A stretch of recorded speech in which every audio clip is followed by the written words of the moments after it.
अन्नधान्य वितरण अधिकारी सोलापूर शहर यांच्या मार्फत सर्व कार्डधारकांना आवाहन करण्यात येत आहे की ई केवायसी हे करणे अत्यंत गरजेचे आहे। ई केवायसी 31 डिसेंबर पर्यंत मुदत दिलेली आहे। ज्या कुणाचे ई केवायसी राहिलेला आहे त्यांनी 31 डिसेंबर पर्यंत आपापल्या दुकानी जावे। इतर कुणाला जमले नसेल तर इतर दुकानला गेल्यानंतर देखील तिथे ई केवायसी करण्यात येईल।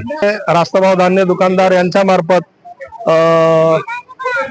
कॅम्प घेण्यात येत आहे। त्या एरियातले सर्वांना व्हॉट्सअप व मीडिया मार्फत आम्ही कळवण्याचा प्रयत्न करत आहोत। सर्वांना आव्हान हेच करण्यात येत आहे की सर्व रास्तभाव दुकानदार यांनी देखील